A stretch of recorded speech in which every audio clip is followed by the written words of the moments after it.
जिनवानी माता की प्रमाणादर्थ संसिद्धि तदा भाषाधिपर्य इति वक्षेतयोर्लक्ष्म सिद्धमल्पम लघीयस।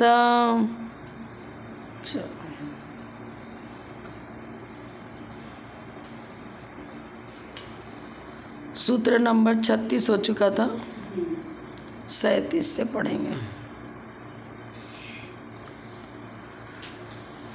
कल बताया था कि हेतु और पक्ष दो ही अनुमान के अंग हैं, क्योंकि इतने मात्र से निर्दोष साध्य की सिद्धि हो जाती है और किसी प्रकार का कोई दोष भी नहीं आता है। अब जिनने कहा कि नहीं उदाहरण की आवश्यकता है, तो आचार्य ने बता दिया उदाहरण तो किसी भाग में घटित होता है, किसी में नहीं घटित होता है। व्याप्ति सामान्य होती है और दृष्टांत व्यक्ति रूप होता है। व्यक्ति रूप माने कुछ एरिए तक कि सभी द्रव्य संपूर्ण देश, संपूर्ण काल, संपूर्ण आकारों में दृष्टांत जो है ना वो व्याप्त नहीं हो पाता है, और व्याप्ति के बिना साध्य का निर्दोष निर्णय संभव नहीं है। तो दृष्टांत के रूप में है, लेकिन वो अनुमान का अंग नहीं बनेगा। अब कोई दृष्टांत से व्याप्ति का स्मरण भी नहीं होता है, ये बता रहे, इसलिए दृष्टांत की आवश्यकता है ही नहीं। 37 नंबर सूत्र, नापि व्याप्ति स्मरणार्थम तथा विध हेतु प्रयोगादेव तत्स्मृते। नापि व्याप्ति स्मरणार्थम तथा विध हेतु प्रयोगादेव तत्स्मृते। व्याप्ति का स्मरण कराने के लिए भी उदाहरण का प्रयोग करना कार्यकारी नहीं है। क्यों? अविनाभाव स्वरूप हेतु के प्रयोग से ही व्याप्ति का स्मरण हो जाता है। उदाहरण क्या देंगे? संसार में जीव बहुत हैं, कोई एक इंद्रिय, कोई दो इंद्रिय, कोई पंचेंद्रिय, कोई चतुरेंद्रिय। अब उनमें किसको हम जीव की परिभाषा में घटित करेंगे? मात्र पंचेंद्रिय, जिसको 5 इंद्रियां होती है उसे जीव कहते हैं। अब लो छूट गया ना, किसी को मात्र स्पर्श इंद्रिय, किसी को रसना इंद्रिय। उदाहरण देंगे तो उदाहरण किसी प्रकरण विशेष के साथ मात्र उसी के साथ घटित होगा। ऑलराउंड पूरी व्याप्ति को ग्रहण नहीं कर सकता दृष्टांत। हमने कोई आचार्य श्री की तपस्या के विषय में कोई दृष्टांत दिया, तो मान लो कह दिया कि ये देखो धूप में खड़े होकर 6-6 घंटा ध्यान करते थे। क्या कि उनके तप का एरिया इतना ही है क्या? 12 प्रकार का तप है। अब 12 प्रकार के तप में भी ऑलराउंड के पूरे जीवन की रूपरेखा एक उदाहरण से क्लियर नहीं होगी। एक उदाहरण देने मात्र से उनका लिमिटेड मात्र वही पॉइंट क्लियर होता है, पर उनके जीवन में घटित सारे पॉइंट एक उदाहरण से घटित होंगे क्या? हो ही नहीं सकता। तो कह रहे हैं कि उदाहरण जो है ना व्याप्ति का स्मरण नहीं करा सकता। व्याप्ति का स्मरण तो उस हेतु से होगा जो हेतु साध्य के साथ अविनाभाव संबंध रखता है। व्याप्ति का मतलब होने पर होना, नहीं होने पर नहीं होना। जैसे हमने जीव का लक्षण बताया चेतना, तो चाहे भूतकालीन जीव हो, चाहे वर्तमानकालीन हो, चाहे भविष्यकालीन हो, चेतना तो जीव जहाँ जहाँ जीव है वहाँ चेतना रहेगी। इस प्रकार का जो हम व्याप्ति बिठा रहे हैं हेतु के साथ में, वैसा दृष्टांत में घटित नहीं हो पाता। मान लो हम कह दें कि शुद्ध जीव की परिभाषा बता दी हमने, जो 8 कर्मों से रहित हैं उन्हें जीव कहते हैं। मान लो ये बता दिया, क्योंकि जीव का स्वरूप है वैसा। 8 कर्मों से रहित सिद्ध अवस्था शुद्ध जीव की पर सिद्ध अवस्था जीव की शुद्ध पर्याय है, वो जीव का लक्षण नहीं बनेगा। जो 8 कर्मों से रहित सिद्ध परमेष्ठी हैं उनको हम शुद्ध जीव कहेंगे, पर जीव का लक्षण कहेंगे ना, तो संसारी जीव भी तो जीव ही हैं। अकेले सिद्ध भगवान ही जीव है क्या? स्वाभाविक परिणति, वैभाविक परिणति, दोनों प्रकार की परिणति जीव में पाई जाती है। तो हम जब चेतना को जीव का लक्षण बता रहे हैं तो चैतन्य की पर्याय हो गई। वैभाविक परिणमन और स्वाभाविक परिणमन, दोनों प्रकार के परिणमन से जो अर्थ क्रिया हो रही है वो चैतन्य का ही तो परिणमन है।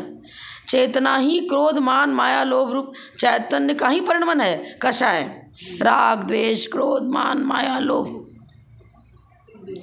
अब हम चेतना को जीव का लक्षण बताया तो चैतन्य की पर्याय भी उसमें सम्मिलित हो गई। चैतन्य की शुद्ध पर्याय भी सम्मिलित है और विभाव पर्याय भी सम्मिलित है।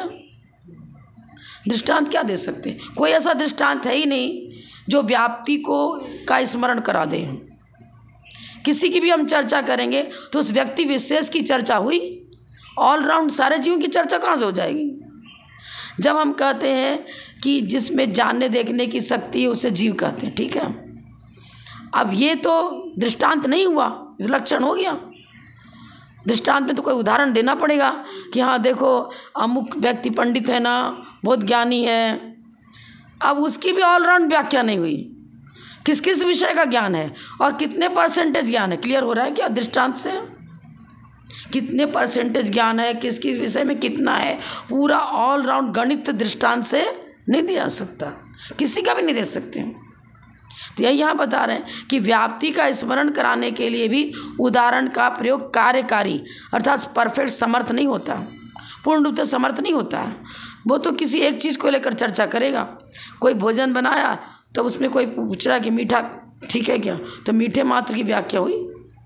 और मान लो पूरी व्याख्या करेगा तो जैसा अनुभव हो रहा है वो पूरा ऑलराउंड तैसा का तैसा अनुभव शब्दों से प्रकट नहीं किया जा सकता। दृष्टांत तो शब्दों से देंगे ना। चंद्रमुखी कन्या कह दिया कि चंद्रमा के समान इसके चेहरे पर कांति है, सौंदर्य है, तो उस कन्या के अंदर मात्र एक ही चेहरा ही मात्र उसका ऑलराउंड जीवन हो गया क्या? उसकी जो दृष्टांत दे करके उसको हम उसके सौंदर्य का वर्णन कर रहे हैं, एक एक आंगोपांग का पूरा वर्णन शब्दों से कितना भी करते रहो, वो सौंदर्य जो है ना नाम कर्म के उदय की पूर्ण व्याख्या शब्दों से हो ही नहीं सकती, हो ही नहीं सकती। एक अंश मान लेंगे तो अंश मानेंगे तो दृष्टांत यही तो बता रहे हैं यहाँ।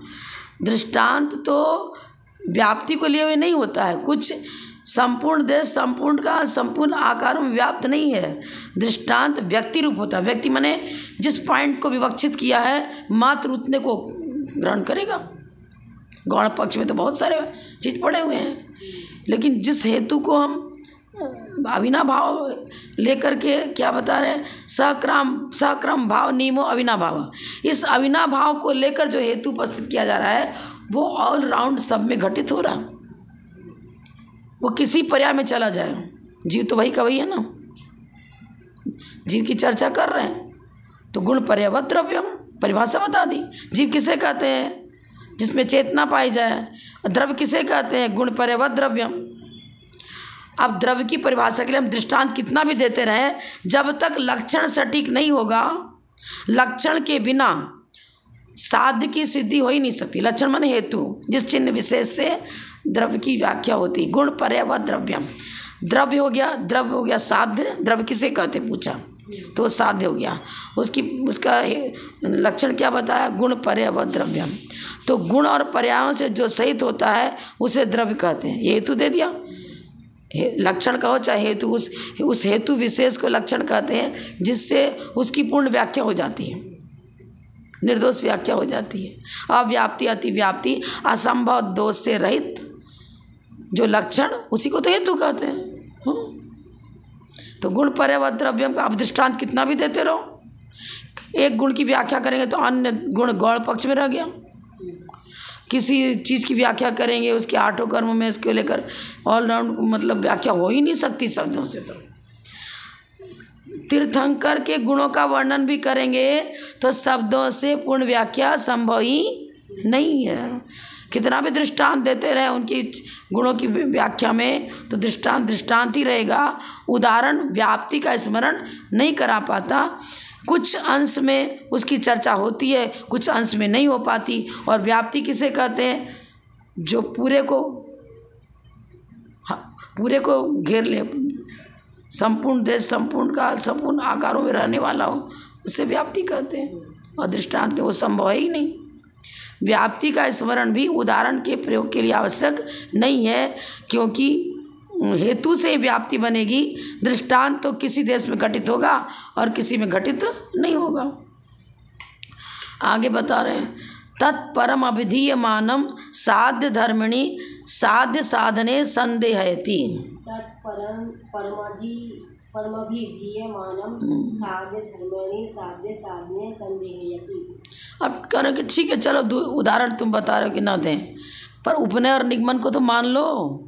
हमने 5 अंग माने हैं तो 5 में से चलो तुम एक उदाहरण को कह रहे नहीं होना, ऐसा है वैसा है, तो उपनय और निगमन का तो प्रयोग करना चाहिए। आचार्य बोल रहे नहीं, उपनय और निगमन के प्रयोग की भी आवश्यकता नहीं है। उपनय और निगमन के प्रयोग बिना उदाहरण का प्रयोग भी व्यर्थ चला जाएगा। उपनय और निगमन भी आवश्यक नहीं है, तीनों ही अनावश्यक है एक तरह से तो। और तुमने उदाहरण दे दिया और उदाहरण दे करके फिर उपनय और निगमन का प्रयोग नहीं किया तो भी तुम्हारा विषय अधूरा रह जाएगा, तो भी उधर रह जाएगी। क्या बता रहे हैं? उपनय का मतलब हेतु के दोहराने को उपनय कहते हैं और पक्ष के दोहराने को निगमन कहते हैं। अब दोहरा तो रहे हो तुम, चीज तो वही का वही कह रहे हो, अनावश्यक ही हो गया ना। उपनय और निगमन के बिना यदि केवल उदाहरण का प्रयोग किया जाए तो साध्य धर्म वाले धर्मी अर्थात पक्ष में साध्य और साधन को सिद्ध करने में संदेह वह करा देगा। उदाहरण देने के बाद फिर उपनय भी बोलना पड़ेगा, निगमन भी बोलना पड़ेगा, पर तीनों को इतना इनलार्ज करके तुम कह रहे हो। मंद बुद्धि वालों के लिए तुम उनको एक्सेप्ट करो, स्वीकार करो, लेकिन उन्हें अनुमान का अंग तो कहा ही नहीं जा सकता, क्योंकि अनुमान किसे कहते हैं? साधनात् साध्य विज्ञानम अनुमानम। उदाहरण, उपनय और निगमन साधन की तरफ व्याप्ति को नहीं घेर पाते हैं। साधन माने हेतु, हेतु जिस तरह से व्याप्ति को लिए हुए है उस प्रकार उदाहरण, उपनय, निगमन कोई भी व्याप्ति को लिए हुए नहीं होता। होने पर होना, नहीं होने पर नहीं होना। इस प्रकार की इस प्रकार का कथन ना उदाहरण से बन पाता है, ना उपनय से, ना निगमन से। और उदाहरण तुमने दे दिया पर उपनय और निगमन का प्रयोग नहीं किया तो विषय अधूरा रह जाएगा, स्पष्ट नहीं हो पाएगा, संदेह करा देगा वो। दृष्टांत दे रहे हो तो दृष्टांत के बाद उसको निचोड़ के रूप में पुनः कहना पड़ेगा कि देखो ये हमारा दृष्टांत हेतु के साथ लागू हो रहा है और साध्य के साथ लागू हो रहा है, इस प्रकार कहना पड़ेगा। हेतु के दोहराने को। अब हेतु ही सही नहीं है तो उपनय क्या करेगा? कुछ नहीं कर पाएगा। निगमन पक्ष, प्रतिज्ञा, प्रतिज्ञा कहो चाहे पक्ष के दोहराने को निगमन कहते हैं। प्रतिज्ञायास्तु निगमनम सूत्र है। और पक्ष कहो चाहे प्रतिज्ञा में क्या? इस पर्वत पर अग्नि है, प्रतिज्ञा वाक्य हुआ। और पर्वत हो गया जहाँ पर हम साध को साधना चाह रहे हो, पक्ष हो गया। प्रतिज्ञायास्तु निगमनम आगे बताएंगे। प्रतिज्ञा के दोहराने को निगमन कहते हैं। अगर हमने पक्ष को दोहराने को निगमन कर दिया तो पक्ष में प्रतिज्ञा वाक्य में पक्ष शामिल तो है ना। इस पर्वत पर अग्नि, यही तो प्रतिज्ञा वाक्य हुआ। पर्वत हो गया पक्ष, अग्नि हो गया साध्य, साध्य सहित पक्ष को, पूरे वाक्य को हम प्रतिज्ञा कहते हैं। यह पर्वत धूम वाला है, ये पूरा वाक्य हो गया प्रतिज्ञा वाक्य। इसीलिए यह पर्वत धूम वाला है, इसीलिए लगा दिया ना। जब हेतु से ही साध्य की सिद्धि हो जा रही है, अब तुम उदाहरण, उपनय, निगमन का जो सहारा ले रहे हो वो मात्र उसको इनलार्ज कर रहे हो, उसी को स्पष्ट कर रहे हो। रूपिणा पुद्गला आचार्य ने बोल दिया, अब उसको स्पष्ट करने के लिए हम बहुत सारे उदाहरण देते रहो। देखो इसमें वर्ण भी है, गंध भी है, रस भी है। एक आइटम को पकड़ते गए, उसकी चर्चा करते गए और बताते गए कि देखो इसमें चारों हैं, ऐसी चर्चा करें। तो वो तो कोई मतलब एक बाह्य निमित्त को हम स्पष्टीकरण के लिए स्वीकार कर रहे हैं, इतना ही है बस। उपनय और निगमन के बिना यदि केवल उदाहरण का प्रयोग किया जाए तो साध्य धर्म वाले धर्मी अर्थात पक्ष में साध्य और साधन को सिद्ध करने में संदेह करा देगा। अकेला उदाहरण भी काम नहीं करेगा, फिर उपनय निगमन की आवश्यकता पड़ेगी। अब जो 3 मानने वाले हैं, पहले आचार्य ने उनका खंडन किया। तो क्या बताते हैं? पक्ष, हेतु और उदाहरण, दृष्टांत, 3 मानने वाले हैं। अब आचार्य आगे वाले का भी खंडन करेंगे। केवल उदाहरण प्रयोग के संदेह। अब पूछ रहा है केवल उदाहरण का प्रयोग करें तो संदेह क्यों होगा? नहीं होता संदेह।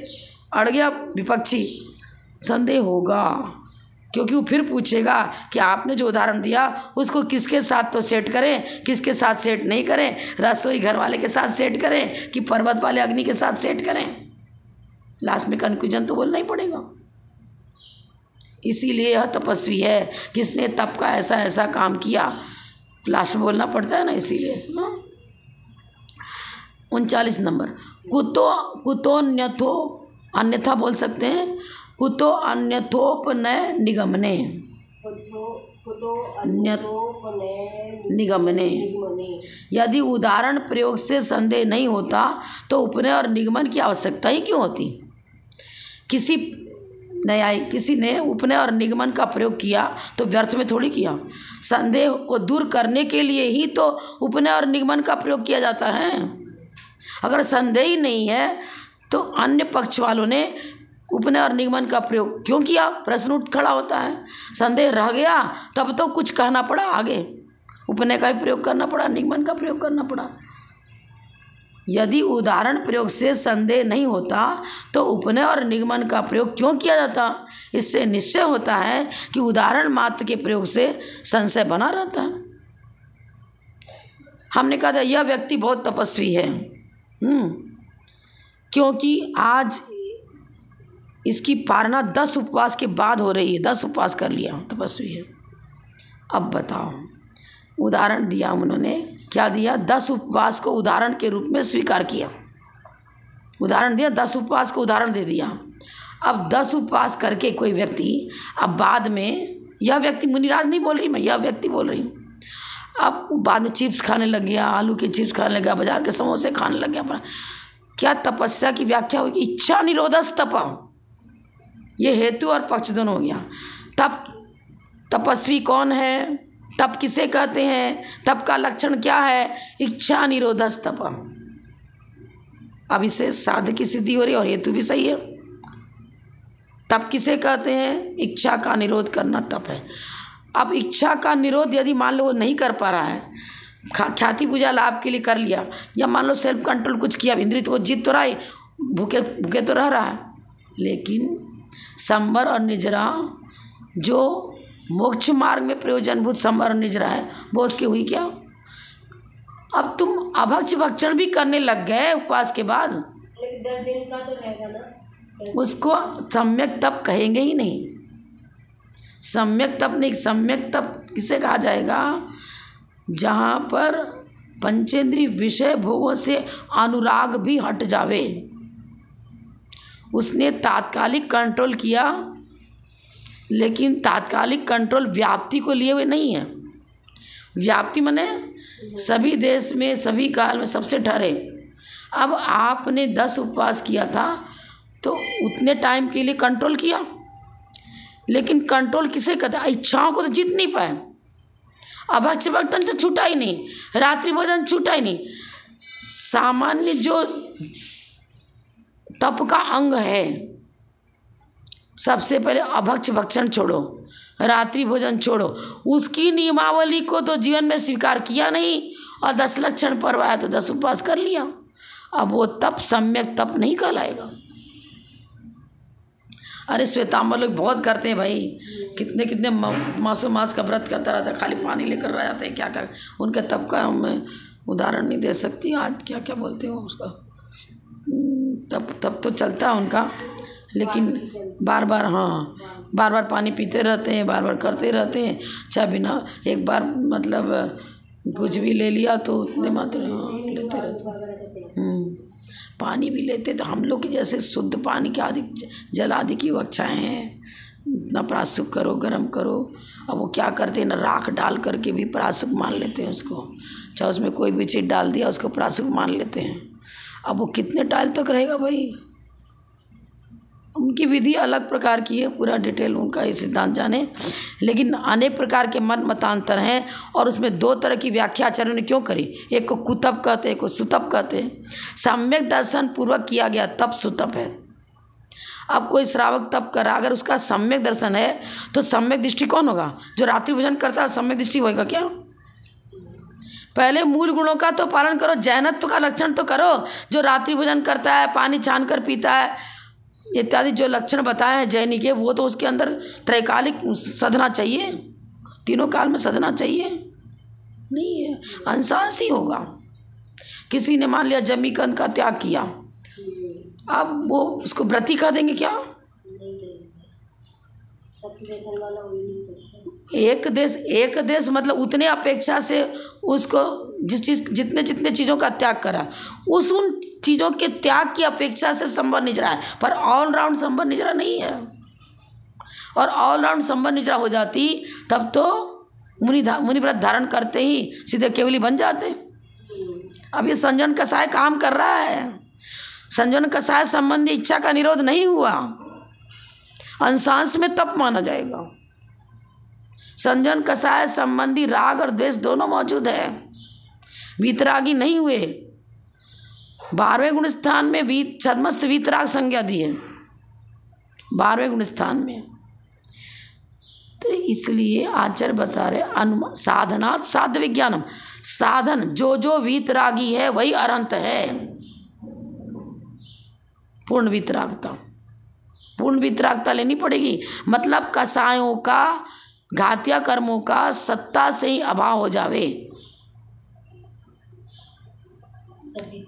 तब पूर्ण वीतरागी। तो मतलब ऐसे तो छदमस्त वीतरागी 12वां गुण स्थान में, और परमात्मा जो अरहंत अवस्था में तो घातिया कर्म पूरे के पूरे गए।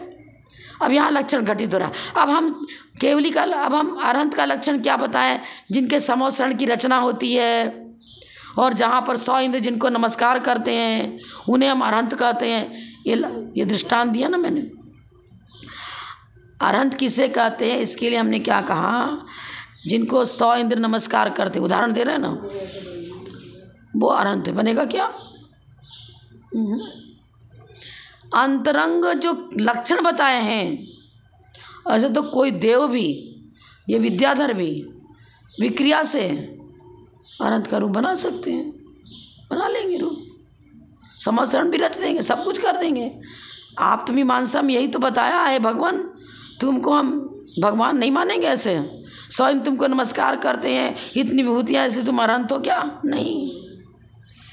अरहंत की व्याख्या के लिए भी मूल पॉइंट ही पकड़ना पड़ेगा। जिन्होंने घातिया कर्म नष्ट कर दिए हैं वही अरहंत हैं। अब अरहंत की व्याख्या के लिए बहुत सारे तुम उदाहरण देते रहो। देखो कमलों की रचना होती है उनके अंदर, ऐसा सिंहासन होता है, ऐसा छत्र होता है, इतने 64 चमर झूलते हैं, जिनके 64 चमर झूलते हैं वही अरहंत है। ये व्याख्या नहीं बनेगी। उपनय निगमन उदाहरण कितने भी उसका सबका प्रयोग करते रहो, लेकिन मूल लक्षण यदि नहीं घटित हो रहा है तो ये सारे फेल कर जाएंगे। हेतु ही साध्य की सिद्धि करने में समर्थ होगा, अन्य तो बाह्य निमित्त के रूप में उनके लिए सहकारी कारण बन सकते हैं, लेकिन मुख्य कारण नहीं बनेंगे। मुख्य कारण तो हेतु नहीं बनेगा, सहकारी। अब कोई अल्प बुद्धि वाला नहीं समझ पा रहा तो उसको दृष्टांत दे दिया, पर वो दृष्टांत एक देशी काम कर रहा है, इसलिए साध्य की सिद्धि करने में समर्थ कारण नहीं माना जाएगा। कारण तो हेतु ही वही बनेगा जिसको हम व्याप्ति पूर्वक स्वीकार कर रहे हैं। उपनय और निगमन को अनुमान का अंग न होने का स्पष्टीकरण। उपनय निगमन भी अनुमान के अंग नहीं है, दो ही हैं, हेतु और पक्ष और हेतु। न च ते तदंगे साध्य धर्मणि हेतु साध्योर वचनादेव असंशयात, वचनादेवा संशयात, एक मिलाकर को न च ते तदंगे साध्य धर्मणि हेतु साध्योर वचनादेवा संशयात, वचनात् एव असंशयात। क्या संधि विच्छेद कर रही हूँ मैं, क्योंकि अर्थ लगाने के समय संधि विच्छेद करना पड़ेगा ना।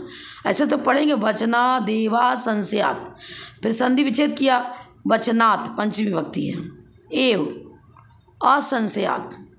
क्या बता रहे हैं? हेतु साध्यो, हेतु और साध्य इन दो के कथन से ही, वचनात् माने कथन से ही, साध्य धर्मिणी, धर्मिणी माने धर्म से सही, धर्म का आधारभूत द्रव्य धर्मी हो गया।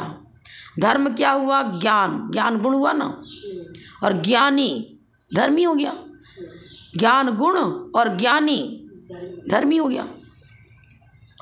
अब उपयोगो जीव लक्षणम, जीव हुआ धर्मी और उपयोग हुआ उसका धर्म। साध्य धर्मिणी क्या बता रहे हैं? साध्य और धर्मी, धर्मी हुआ पक्ष और साध जिसको हम साधना चाह रहे हैं। इस पर्वत पर अग्नि है, पर्वत हुआ धर्मी और अग्नि हुआ साध्य। जीव हुआ धर्मी और ज्ञान गुण हुआ धर्म। इस तरह से लेना पड़ेगा। साध्य धर्मिणी, जहाँ साध्य को साधना चाह रहे हैं उस धर्मी को स्वीकार करो और हेतु को स्वीकार करो। हेतु और साध्य इन दो के कथन करने से ही असंशय संशय हट जाता है। संशय परे अनध्यवसाय, सभी दोषों से रहित हमारा कथन कब होगा? व्याप्ति के लिए हुए हेतु का प्रयोग करो। उपनय और निगमन भी अनुमान के अंग नहीं है, क्योंकि हेतु और साध्य के बोलने से ही साध्य धर्म वाले धर्मी में संदेह मिट जाता है। साध्य धर्म वाला धर्मी, उसमें संदेह का निराकरण करने के लिए दो ही चीज चाहिए, हेतु और साध्य। साध्य धर्म में सप्तमी विभक्ति लगाई। जहाँ हम साध्य को सिद्ध करना चाहते हैं उसका बोध कराने के लिए क्या करना पड़ेगा? अविनाभाव संबंध के लिए जो हेतु है उसी का प्रयोग करना पड़ेगा। साधनात् साध्य विज्ञानम अनुमानम, और साध्य अविनाभावित्व निश्चितो हेतु। बस दो सूत्र पर्याप्त है। उपनय और निगमन की आवश्यकता नहीं, हेतु को दोहराना। अब हेतु यदि सही नहीं है तो कितनी बार दोहराते रहो। साध्य का निर्दोष लक्षण ज्ञात नहीं हो पाएगा। ये लिख रहे हैं शंकाकार ने क्या कहा? ननु माने निशंकाकार संस्कृत में। उपनय और निगमन इनका भी प्रयोग करो, ये भी अनुमान के अंग हैं। उनका प्रयोग नहीं करने पर निसंशय संशय रहित साध्य की सिद्धि नहीं हो पाएगी। ये तो शंकाकार का कहना है। आचार्य बता रहे हैं हेतु और साध्य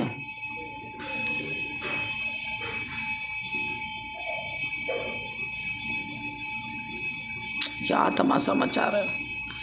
हेतु और साध्य इन दो के प्रयोग से ही साध्य और धर्मी में संशय का निराकरण हो जाता है। जब दो से ही काम चल रहा है तो फिर तीसरे की क्या आवश्यकता?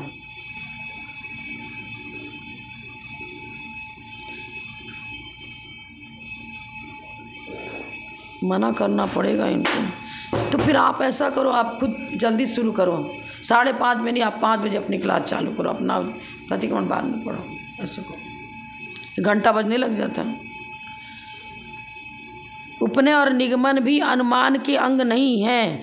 जब दो से ही कार्य की सिद्धि हो गई तो तीसरे की क्या आवश्यकता है? किसी नाव पर बैठे एक नाव ने ही आपको तट पर पहुंचा दिया। अब कोई कहे नहीं, अरे सभी नावें तो तैराती हैं, सभी नावों का एक साथ सहारा लो। अरे क्या सहारा लो, और गिर जाएंगे। और दो नाव पर बैठेंगे क्या? नहीं बैठेंगे ना। यदि निश्चित नौका है और नाव जैसी होनी चाहिए वैसी ही है, उस पर ज़्यादा भार ला दिया कि एक तरफ खाली छोड़ी, व्यवस्थित है सारा, तो वो नाव निश्चित ही, और वायु निमित्त भी सब अनुकूल वातावरण भी है सब, तो वो नाव आपको अपने स्थान पर पहुंचा देगी। तो आचार्य यही बता रहे हैं, निर्दोष लक्षण यदि है और साध्य भी निर्दोष है, धर्मी वस्तु अनेक धर्मात्मक है। सबसे पहले पॉइंट पकड़ना पड़ेगा। अब धर्मी की चर्चा सही हो गई। धर्मी किसे कहेंगे? अनेक धर्मों का पुंज दो धर्मी होता है, वही धर्मी बनाना पड़ेगा आपको। एक धर्मात्मक वस्तु को धर्मी नहीं कहेंगे। वस्तु प्रमाण का विषय क्या? अनेक धर्मों का समूह। वस्तु अनेक धर्मात्मक के प्रमाण का विषय हुआ। अब हम उस प्रमाण के विषयभूत धर्मी में से किसी एक धर्म को विवक्षित बना रहे हैं और उसको साधने के लिए मैंने हेतु दिया। अब वो हेतु क्या करेगा? अर्पिता नर्पित सिद्ध, इस प्रकार से व्याख्या करेगा।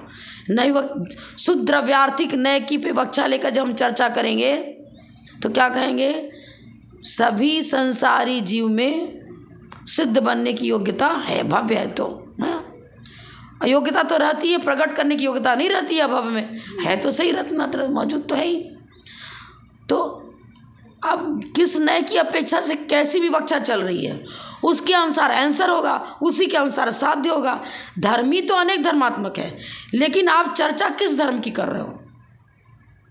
जिस धर्म की चर्चा करें उसी की अपेक्षा से हम हेतु को प्रस्तुत करेंगे, उसी अपेक्षा से साध्य को प्रस्तुत करेंगे। उपनय और निगमन भी अनुमान के अंग नहीं है। उपनय और निगमन तो सहकारी कारण बन सकते हैं, मुख्य कारण तो साध्य के साथ अविनाभाव संबंध रखने वाला हेतु ही बनेगा। तो हेतु और साध्य, इन दो के कथन से ही संशय का निराकरण हो जाता है। संशय का निराकरण न दृष्टांत से होता है, न उपनय से होता है, न निगमन से होता है। हेतु को समझ नहीं पा रहा है सुनने वाला, शिष्य हेतु की पकड़ सही रूप में नहीं कर पा रहा है, तब उसको दृष्टांत देते हैं, फिर उपनय से, फिर निगमन से उसको बताने की चेष्टा करते हैं। लेकिन संशय का निराकरण तो हेतु से हो चुका, उस हेतु को ही दोहराया जा रहा है ना उपनय में तो। और प्रतिज्ञायास्तु निगमनम, इस पर्वत पर अग्नि प्रतिज्ञा वाक्य बनाया था। अब उस देखो, तुमने रसोई घर में देखा ना, तो इसी प्रकार यहाँ भी धुआं निकल रहा है, तो यहाँ भी अग्नि है, दोहरा ही तो रहे उसी को। हम दोहराना तो कोई समर्थ हेतु नहीं बनेगा, रिपीट कर रहे हैं उसको, तो पुनरुक्त हो रहा है। जिसको पुनरुक्त कर रहे हैं उसको अनुमान का अंक कैसे बनाएंगे? पुनरुक्त माने पुनः दोहराना, पुनः अपुनरुक्त होना चाहिए ना। तो हेतु को दोहराने की, यदि हेतु मेरा सही है अविनाभाव संबंध को लिए, उसी से संशय का निराकरण हो गया। तो विजिगीषु कथा में, जैसा कि आप न्यायाधिकरण पढ़ा है, विजिगीषु कथा में जहाँ वाद विवाद चल रहा है, किसी विषय के लिए उसकी प्रज्ञाप्ति का लक्षण बताया जा रहा है, कार्य कारण भाव लेकर के किसी द्रव्य की पहचान की जा रही है, तो कार्य कारण भाव के लिए अनुमान ज्ञान का विषय जब हम बना रहे हैं, तो अनुमान के अंग तो संशय का निराकरण करने में जो समर्थ हेतु है उसी को ग्रहण करना पड़ेगा। अन्य तो श्रोता की योग्यता क्षोभ उसका नहीं है। उपनय का भी खूब प्रयोग कर लो निगमन, और दूसरे दिन फिर भूल जाता है, क्या करूँ इसके लिए? तो वो तो श्रोता के अंदर कमी है, उसके ज्ञानावरण कर्म का क्षोभसम नहीं है, तो नहीं समझ पा रहा है, तो उसके क्षोभसम की कमी है। विषय तो यही रहेगा, पक्ष और हेतु, अनुमान का अंग तो यही बनेगा। जीव का लक्षण तो यही बताया जा रहा है कि जीव में चेतना पे, और चेतना किसे कहते हैं समझ ही नहीं पा रहा। अरे देखो, चेतना शक्ति क्या, ज्ञान जानने देखने का काम करो, चेतना कहते हैं। देखो ये व्यक्ति ना है, जानता है, उससे पूछा गया आम किसे कहते हैं। अब पुद्गल से पूछा जाए, इस टेबल से पूछा जाए आम किसे कहते, बताएगा क्या? नहीं बता पा रहा है।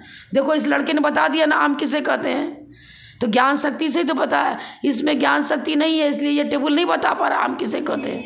और उससे पूछा तो उसने बता दिया। अब क्या, बहुत छोटा बालक था, अब पीला पीला कोई दूसरी चीज़ दिख गई, अब वो नहीं समझ पाया था, पकड़ नहीं थी, उसकी पकड़ नहीं थी, तो उसने तो दूसरे फल को भी आम बता दिया, पीला पीला दिख रहा है, आकार दिख रहा है, बेटा तो बता दिया। तो उस व्यक्ति के क्षोभसम की कमी है। सिद्धांत तो वही का वही रहेगा कि जिसमें ज्ञानोपयोग पाया जाता, उपयोग जीव लक्षणम, सिद्धांत तो यही रहा। अब उपयोग किसे कहते हैं, बार बार बताने पर भी कोई अल्प बुद्धि वाला है, पागल सा व्यक्ति है, नहीं समझ पा रहा है, तो उसके ज्ञानावरण कर्म का क्षोभसम नहीं है, तो नहीं समझ पा रहा है, और उसको बार बार टोक टोक के पढ़ाया जाता है, अरे ऐसा है ऐसा है। तो विषय तो आप अनुमान का लक्षण तो यही का यही रहेगा, साधना साध विज्ञान, उपनयन निगमन और उदाहरण ये अनुमान के अंग नहीं बनेंगे। वो मूर्खों को समझाने के लिए समझ लो, सीधे सीधे इनका प्रयोग करना पड़ता है, लेकिन अनुमान के अंग नहीं है। चले फिर, अब बहुत टाइम है अभी तो। समर्थनम वा हेतु रूप अनुमान अवयव वास्तु साध्य तदुपयोगात। अब आचार्य बता रहे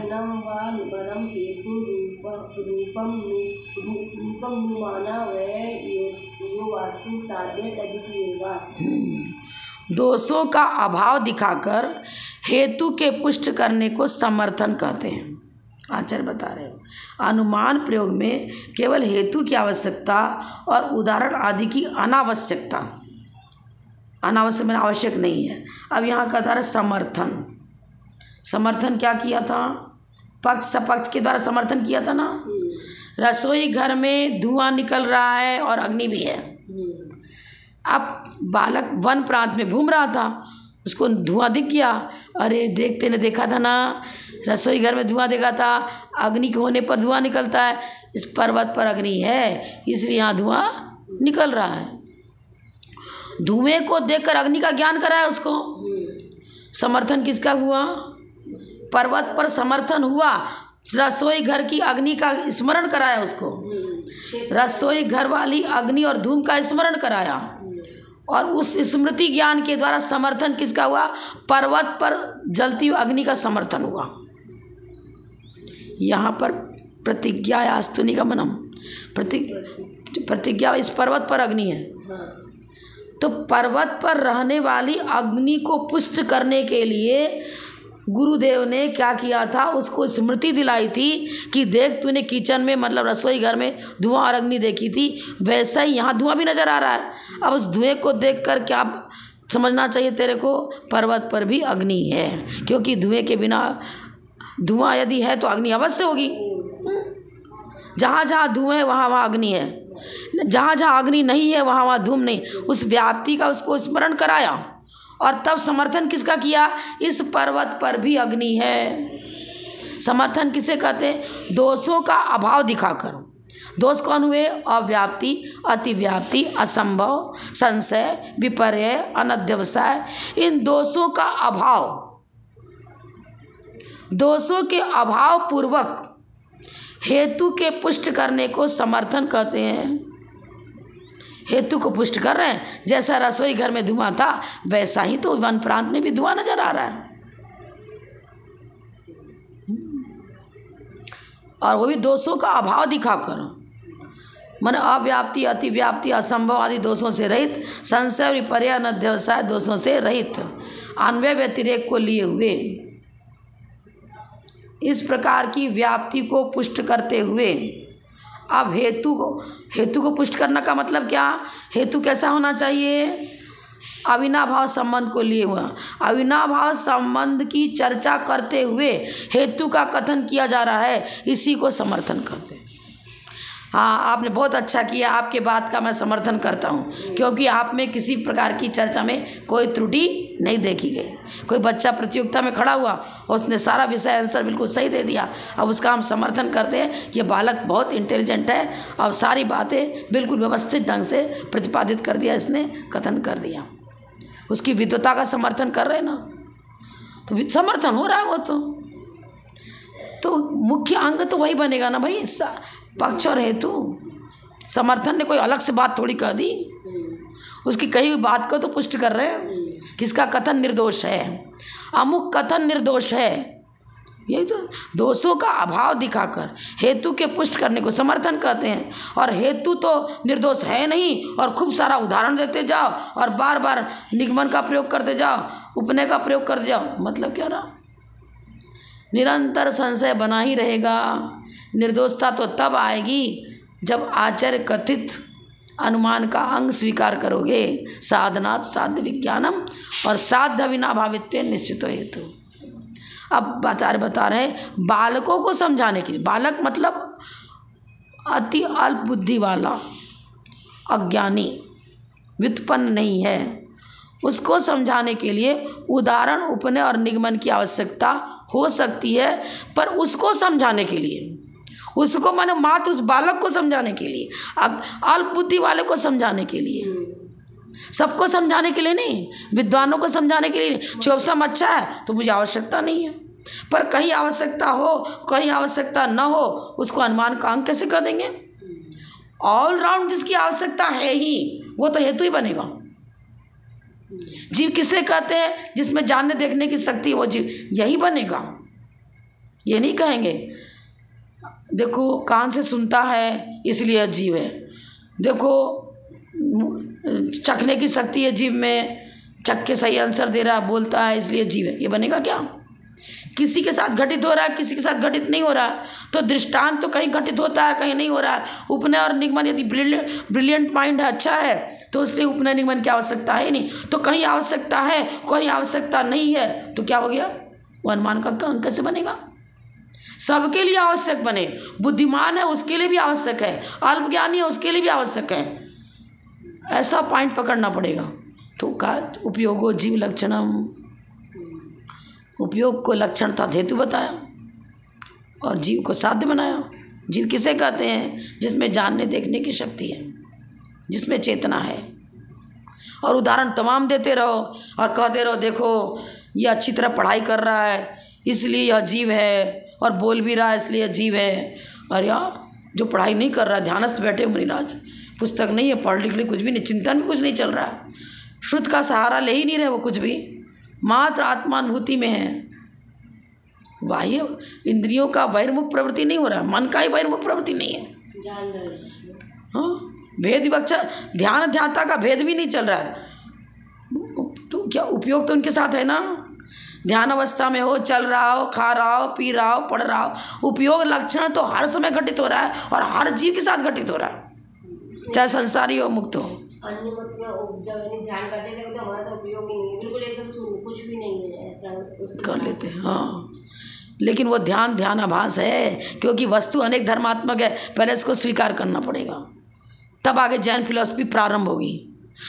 वस्तु अनेक धर्मात्मक, इसको स्वीकार करना पड़ेगा, उसके बाद जैन दर्शन का प्रारंभ होगा। नहीं तो जैन दर्शन तो तुमने मतलब लाइन ही नहीं पकड़ा, रास्ता ही नहीं पकड़ा।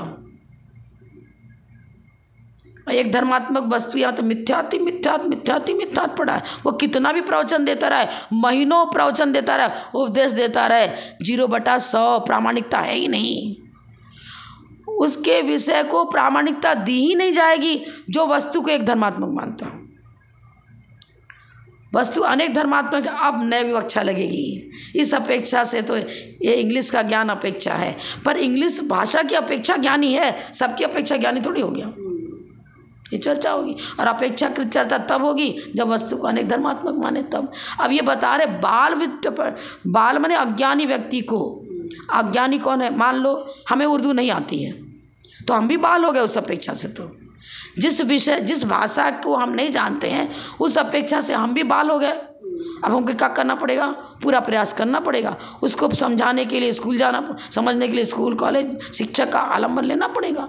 लेकिन जो व्युत्पन्न है, अब हमारे आचार्य अनुमान के प्रयोग तो कोई विषय एक दृष्टांत हो गया ये तो, कि हम इस विषय के ज्ञाता नहीं हैं, पर त्रैकालिक ज्ञाता नहीं है ये भी नहीं बनेगा। प्रयास करेंगे तो उसके ज्ञाता हो गए, फिर क्या हो गया? फेल कर गया ना। वो जीव त्रैकालिक उस भाषा का ज्ञाता न था, न है, न रहेगा। ये बनेगा क्या? हम बहुत सारी हम संस्कृत पहले नहीं जानते थे, फिर बड़े हुए स्कूल कॉलेज अटेंड किया, संस्कृत जानने लगे, यहाँ संस्कृत पढ़ने लिखने लगे। लक्षण तो वो होना, साध्य की सिद्धि तो वो करेगा जिसके सभी देशों में, सभी कालों में, सभी अवस्था में, पर्याय में वो साथ साथ रहे। व्याप्ति पूर्वक हेतु होना चाहिए। उदाहरण उपनय निगमन में व्याप्ति घटित नहीं होती है। बाल शब्द लगा दिया ना, इसका मतलब जिस विषय का के संबंध को लेकर जो बाल है, इंग्लिश को नहीं जानता, हिंदी नहीं जानता, संस्कृत नहीं जानता, क्या क्या नहीं जानता, जैन दर्शन नहीं जानता, सांख्य दर्शन नहीं जानता, बौद्ध दर्शन नहीं जानता, जिस विषय एक उदाहरण लिया ना, किस विषय में विषय उसके अपेक्षा से बाल हो गया। अब उसको प्रयोग करने के लिए 3 का उपयोग किया जाता है, और भी यदि बुद्धिमान है तो एक बार कहने से ब्रिलियंट माइंड जो बच्चा है ना, वो एक बात को समझ लेता है। क्षोभसम की यदि अतिहीन दिखता है, क्षोभसम अतिहीन है, क्षोभसम बहुत ही वीक है, तो शिक्षक को बहुत प्रयास करना पड़ता है, फिर दृष्टांत भी देना पड़ता है, बार बार उपनय का प्रयोग करना पड़ेगा, निगमन का प्रयोग करना पड़ेगा। अब ये क्या बता रहे हैं? शास्त्रीय त्रयोपगमे, शास्त्र अध्ययन में, माने शास्त्र अभ्यास क्या पढ़ेंगे? जैन धर्म का जो शास्त्र है या कोई भी। अब शास्त्र प्रयोग में वाद विवाद नहीं है, साध्य को सिद्धि करने का लक्ष्य नहीं है। लक्ष्य ये है कि शिष्य को स्याद्वाद अनेकांत की विवक्षा लेकर के पढ़ाना है। अध्ययन अध्यापन चल रहा है, अध्ययन अध्यापन चल रहा है, तो उसके प्रश्न नहीं पूछने पर भी हर पहलू से गुरुदेव उसका ज्ञान उसको कराते हैं। आपने प्रश्न नहीं पूछा, प्रश्न पूछने की क्षमता विद्वान में होगी, और प्रश्न को सुन करके हम ये भी समझ लगते कि महामूर्ख है, कैसा प्रश्न कर रहा है, सारी बातों की चर्चा तो हो चुकी, अब वापस उस प्रश्न को कर रहा है, इसका मतलब सुना ही नहीं ठीक से। प्रश्नकर्ता भी बुद्धिमान होगा तो उसका प्रश्न भी सटीक होगा, अन्य तो उसके प्रश्न से उसकी मूर्खता जाहिर होगी। प्रश्न से ही प्रश्नकार की मूर्खता प्रकट होती है, और प्रश्न से ही प्रश्नकार की विद्वता प्रकट होती है। गहराई से लिए उसने प्रश्न कर दिया, अरे बड़ा ज्ञानी, जब इतना गहरा प्रश्न कर दिया हमारे सामने। अब प्रश्न नहीं भी हो रहा है, लेकिन गुरुदेव क्या करेंगे, हमारे शिष्य को हर पहलू से विषय का ज्ञान कराना है। उसने नहीं पूछा न किसे कहते हैं, पर आचार्य बताएंगे ना कि देखो तुम जान तो लिए कि वस्तु में अनेक धर्म है, लेकिन ये जान रखना सभी धर्मों का कथन एक साथ नहीं हो पाता है। उसको बताएंगे कि शुद्ध द्रव्यार्थिकने से आंसर क्या होगा, अशुद्ध द्रव्यार्थिकने से आंसर क्या होगा, उपचरितने से क्या होगा, समझा रहे हैं ना, पढ़ा रहे हैं। वो तो शास्त्राभ्यास में तो शिष्य को शास्त्र का अभ्यास कराया जाता है कि डॉक्टर को बताया जा रहा है, डॉक्टरी पढ़ रहा है वो तो, कि किस प्रकार मरीज कैसा आता है, उसमें उसको किस प्रकार की औषधि देनी चाहिए, वो तो ट्रीटमेंट सिखाया था। ट्रेनिंग पीरियड चल रही उसकी तो। और यहाँ जो अनुमान का लक्षण बना है वो ट्रेनिंग पीरियड की चर्चा थोड़ी है। वहाँ तो हर नयों की ज्ञान कराया जाएगा, किस नए से वस्तु का स्वरूप किस प्रकार सिद्ध होता है। या क्या बता रहे, न वादे अनुपयोगात, वाद में उसका उपयोग नहीं है। आ रहे वाद में उसका प्रयोग नहीं है। वाद विवाद में, चर्चा में, जब वाद विवाद किसको कहेंगे, विद्वानों की सभा चल रही है और वहाँ पर जैन धर्म अन्य धर्म वाले इकट्ठे हैं, सच्चा धर्म क्या, अब ये चर्चा चल रही है। अब जिसकी युक्ति सही रहेगी, आगमानुसारणी बुद्धि है, युक्ति है सही, उसकी विजय होगी, उसका स्वीकार करना पड़ेगा। और जिसमें दोष, संशय विपर्य अनध्यवसाय दोष निकल रहा है, अव्याप्ति अतिव्याप्त दोष निकल, उसके हेतु को हम हेत्वाभास कर देंगे और धर्म धर्माभास हो जाएगा। न वादे अनुपयोगात, वाद में उसका उपयोग नहीं होता है। बाल व्युत्पत्ति, और बालक है उसको तो हर पहलू समझाना पड़ेगा ना। चित्र दिखा दिखा कर बच्चों को बताते हैं, देखो इसको आम कहते हैं, इसको केला कहते हैं, इसको ये कहते हैं। वहाँ अनुमान की चर्चा चलेगी, वहाँ अनुमान का लक्षण पूछा जा रहा है क्या, पढ़ाया जा रहा है उसको, तो पढ़ा रहे हैं। पहली कक्षा में पहला भाग पढ़ाया, फिर दूसरा भाग पढ़ाया, मान लो छडाला पढ़ाया, रत्न, अभी तो क्लास चल रही है। वाद विवाद के योग्य अभी वो शिक्षक नहीं बना है, 2 शिक्षक नहीं बने, 2 शिक्षकों में जब चर्चा चलेगी, अब उसकी दी जा रही कि देखो इसमें इसकी युक्ति सही है कि उसकी युक्ति सही। 2 वकील है, अब 2 वकीलों में चर्चा चली, किसका पक्ष स्ट्रांग है, किसका स्ट्रांग नहीं है। वहाँ पर अनुमान चलता है। आपने जो हेतु प्रस्तुत किया किसी विषय को सिद्ध करने के लिए, वो निर्दोष है कि नहीं है। तो अनुमान का अंक 2 ही बनेगा, हेतु और पक्ष। और बालकों को समझाने के लिए, समझाना माने ट्रेनिंग पीरियड चल रही है, अधिक शिक्षक में चर्चा नहीं चल रही है। विद्यार्थी है, वो प्रश्न नहीं पूछ रहा है, तब भी उसको ऑलराउंड हमें ज्ञान कराना है ना। तो जान करके प्रश्न भी करते और जान करके उत्तर भी देते, बताते हैं कि देखो ऐसा प्रश्न रहता है ऐसा उत्तर होता है, ऐसा प्रश्न रहता है ऐसा उत्तर होता है। वहाँ पर तीनों के प्रयोग की आवश्यकता हो सकती है, लेकिन वाद में अनुपयोगात, वाद विवाद में उसका उपयोग है ही नहीं। चलो ठीक। जवानी के ज्ञान ते सुझे लोग का लोग सुवाणी मस्त